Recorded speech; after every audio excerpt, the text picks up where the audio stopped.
2021, le soleil, l'euro, le début de la magnifique tendance qu'est le maquillage 9 de i. Mais surtout, ce mois-ci, un petit garçon fête ses 10 ans. Et devinez c'était qui ce garçon? Bah en fait c'était moi parce qu'en fait, en gros je vous explique, la vidéo elle est censée parler de moi. Et cet été 2021, vu que ma mère trouve un petit travail à côté de chez nous, je le passe dans le centre de loisirs de ma ville. Je me fais quelques potes et tout, ça se passe trop bien dans le bueno. Et un jour, le centre de loisirs a décidé d'organiser une sortie au Wham Park. Donc tu sais les trucs gonflables, les toboggans gonflables et tout sur l'eau, ça pète sa mère et encore plus si t'as 10 ans. Donc voilà, ma mère elle paye la sortie. Je suis excité comme j'ai jamais été excité de ma vie. Vraiment ça devait lui casser les couilles la pauvre. Tous les jours je lui parlais du Wham Park. Et vient enfin le jour d'y aller, le 7 août 2021. Et ce jour-là signale le début d'une très longue journée.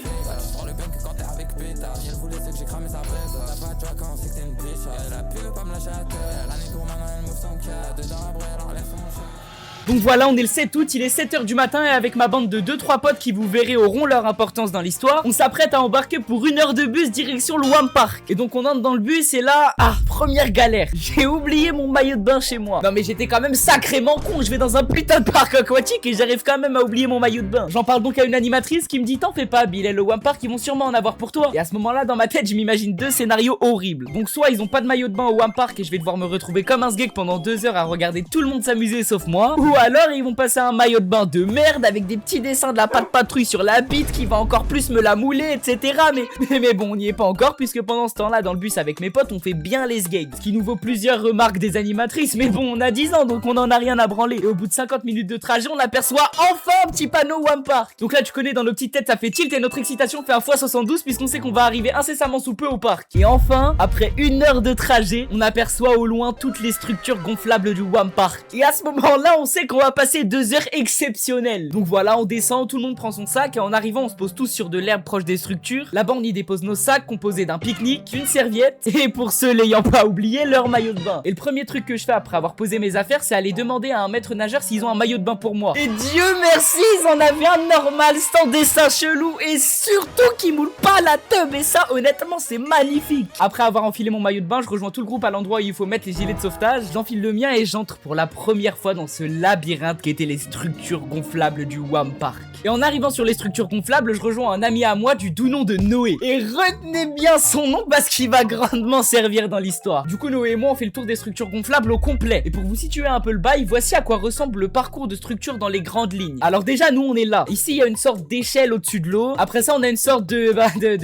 plug. Non mais les gars, non mais à part ça, je vois pas trop ce que ça peut être. Au milieu, il y a une sorte de petite échelle avant d'accéder à un trampoline géant qui, en vrai, était plutôt cool. Après ce trampoline, il y avait un punching ball, puis un énorme mur d'escalade à grimper avant d'avoir le choix sur 2 chemins. Soit descendre un toboggan qui était relativement grand, ou alors descendre un autre mur d'escalade qui mène à une énorme tub, une énorme poutre qui tourne. Cette même poutre qui mène à 3 ballons sur lesquels on doit sauter, puis on traverse une sorte de chatière humaine et après voilà, on revient là où on était tout à l'heure, donc au milieu. Et maintenant que vous situez à peu près chaque partie du parcours, je vais vous expliquer celui que Noé, donc mon pote et moi, on a fait. Bon déjà, on a choisi d'esquiver les échelles au-dessus de l'eau et direct aller vers le mur d'escalade et le toboggan. Parce qu'en gros, Noé et moi, on kiffe slider sur les toboggans, on slide. Piou.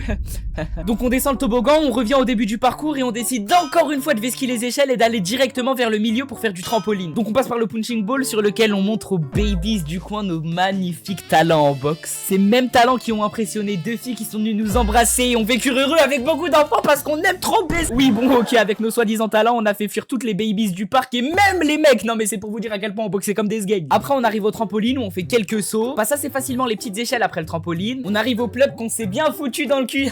Trop drôle bande de putes, j'ai fait la blague de merde que vous vouliez entendre, c'est bon, vous êtes contents? Et là les gars, on arrive à l'obstacle qui nous aura fait vivre tant de choses. Il est en corde, en bois, en suspension dans le vide du Wham Park. J'ai nommé les échelles au-dessus de l'eau. Donc cet obstacle des échelles se présente à peu près comme ça. Une structure gonflable, 2 cordes parallèles, des petits rondins de bois entre les cordes pour former une échelle, et juste des 2 côtés de la structure, il y a des échelles permettant de remonter et de soit refaire le parcours d'échelle, ou alors de passer directement à l'obstacle suivant. Donc avec mon pote Noé, on se dit pourquoi pas faire un pierre, feuille, ciseaux pour savoir qui ira en premier sur l'échelle. Pierre, feuille, ciseaux. Putain, bâtard, vas-y, j'y vais. Essaie de pas tomber, gros.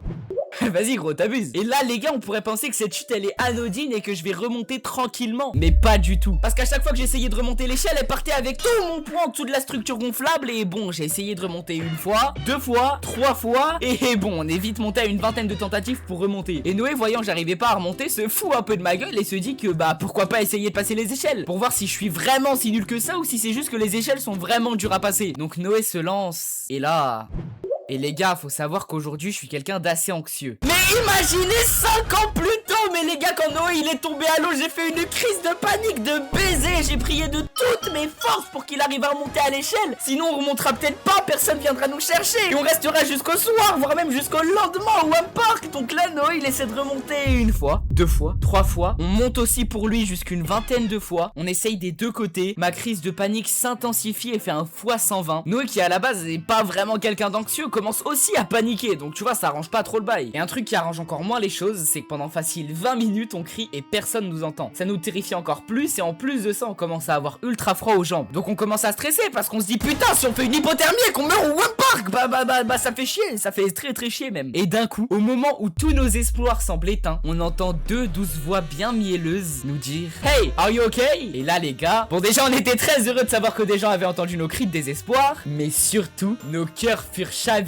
par ces douces voix que nous entendîmes. Et après ça, en gros, on s'est un peu chié dessus parce que déjà de 1, Théma les Bomba Latina qui nous avait approchés. Non mais les gars, tu mets ça devant nous à 10 ans, mais on était en pétard. De 2, parce qu'elles avaient 17 ans, putain de merde. Non mais les gars, imagine qu'à 10 ans, tu mets en face de toi 2 Bomba Latina de 17 ans. Non mais forcément, tu te retrouves en pétard comme tu ne l'as jamais été. Et de 3, parce qu'à 10 ans, forcément, t'es une bite en anglais. Le seul avantage que j'avais face à Noé, c'est que dans mon background, il y avait quand même plusieurs centaines d'heures passées sur Minecraft. Mais bon, ça allait pas m'aider plus qu'autre chose dans cette situation, parce qu'à part savoir dire cobblestone et trap, je savais pas dire grand chose. Et après ça, les deux anglaises commencent à parler pendant, allez, facile 20 bonnes minutes avec nous. Et là, elles se rendent compte que oui, Noé et moi sommes plutôt matures pour notre âge. On arrive à avoir des discussions assez profondes sur la politique, la religion, les secrets de ce monde. Et on parle tellement qu'on finit par s'échanger nos noms. Me is a Bilal.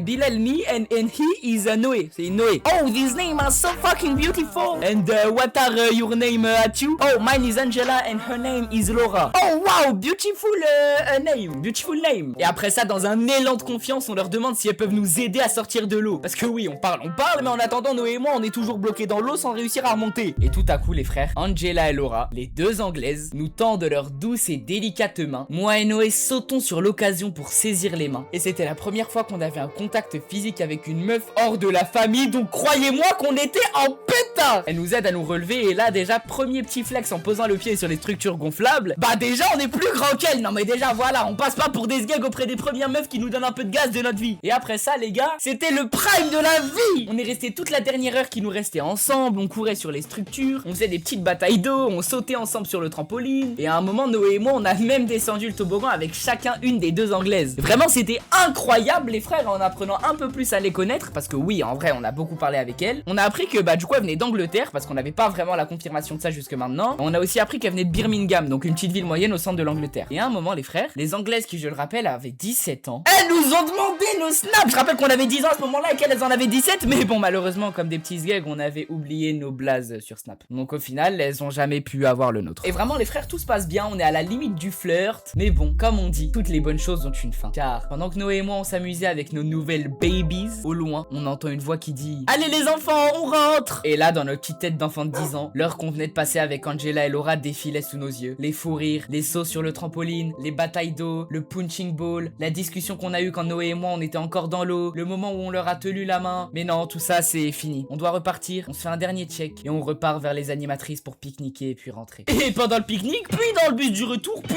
quand Noé et moi, on est arrivé au centre de loisirs et même chez nous, on était tout ronchon. Non mais les gars, rendez-vous compte de la dinguerie s'il vous plaît. À ce moment-là, on a quand même failli pécho 2 anglaises à 10 ans. Ça, c'est une vraie perf qui, je pense, a été faite que très rarement dans l'histoire. Et les refs, après cette histoire, on pourrait penser qu'il y a zéro morale à en tirer. Mais si. Et ouais, maintenant vous me connaissez et vous savez que qu'importe le sujet de la vidéo, j'arriverai toujours à en tirer une petite morale. Et là, la morale de cette vidéo, c'est oser. Car oui, ce que j'ai pas dit, c'est qu'en rentrant chez moi, j'avais des regrets par rapport aux deux anglaises. J'aurais pu oser leur tenir la main, oser leur poser certaines questions sur elles, leur vie, etc. Mais je l'ai pas fait. Bon, aujourd'hui, je m'en bats les couilles, mais à l'époque, ça m'avait titillé l'esprit pendant un petit moment. Et pourquoi oser, vous allez me dire? Il faut savoir qu'en général, il y a un bon et un mauvais scénario. Et si vous osez pas, vous allez passer à côté de la probabilité que ce soit le bon scénario qui se profile. Par exemple, si vous voulez sortir avec une fille, dites-vous qu'il y a 2 scénarios. Soit elle dit oui, et là c'est le grand amour, soit elle dit non. Et là, bah, vous avez qu'une chose à faire, c'est passer à autre chose. Avant de lancer cette chaîne, j'ai longuement hésité, mais je me suis rappelé des 2 scénarios possibles. Soit ça marche pas. Et aujourd'hui, je crois qu'après la sortie de chaque vidéo, on se rapproche un peu plus du premier et bon scénario.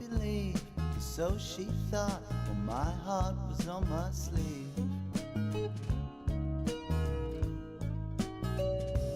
Honey, I